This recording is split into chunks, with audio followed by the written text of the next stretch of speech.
Պետական քաղաքականության արդյունքում ոլորտում դրական փոփոխությունները նկատելի են, ասում են նախարարը, ներկայացնելով 2013-ի ընթացքում ունեցած ձեռքբերումները։ Ցանքատարածությունների կառուցվածքում շարունակում է աճել ավելի շահութաբեր համարվող գառնանացանի բաժինը, կազմելով ընդհանուրի մոտ 24%-ը կամ ավելի քան 15,000 հեկտար։ Որոշ մշակաբույսեր՝ եգիպտացորենը, սորգոն, սոյան, հլածուկը, հնդկացորենն ու արևածաղիկն աստիճանաբար իրենց դիրքերն ամրապնդում են։ Հացահատկի միջին բերքատվությունը 2012-ի համեմատ աճել է, կազմելով 18,7 ցենտներ հեկտարից։ Հավաքվել է մոտ 100,000 տոննա հացահատիկ։ Ըստ օպերատիվ հաշվարկների ակնկալվում է, որ 2013 թվականին գյուղատնտեսության համախառն արտադրանքը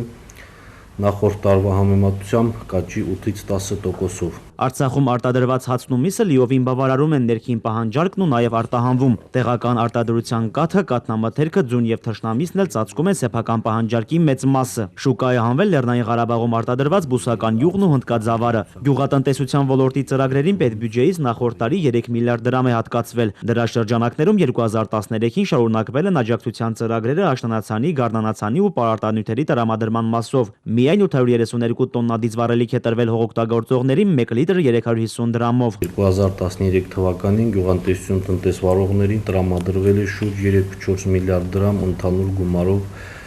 վարկ։ Գյուղնախարարին չի գոհացնում բերքատվության մակարդակը, շարունակում է Սև ցելի ծրագիրը, որը Անդրանիկ Խաչատրյանը հաջողված է համարում։ Ցելի տակ թողած տարածքներում հացահատկի բերքատվությունն աճել է կրկնակի, հատելով 40 ցենտների սահմանը։ Ընդհանուր առմամբ տարին հաջողված էր անասնապահության ոլորտի համար, իսկ ահաշրջաններում արձանագրված աֆրիկյան ժանտախտի դեպքերի արդյունքում նվազել է խոզերի գլխաքանակը։ Ոլորտի պատասխանատուն չի շրջանցել ցավոտ թեման, արտադրանքի սպառման հետ կապված խնդիրներ կան։ Կաթի եւ մեղրի սպառման նոր հնարավորություններ կստեղծվեն այս տարի, ակնկալելով մթերքի ծավալների աճ, իսկ ահաբանջարեղենի պարագայում տեղական պահանջարկն ավելի մեծ է։ Նախարարի խոսքով այդ առումով որոշիչ է լինելու 2014 թվականը։ Իրականացվելու են արտոնյալ վարկավորումներ, տրամադրվելու են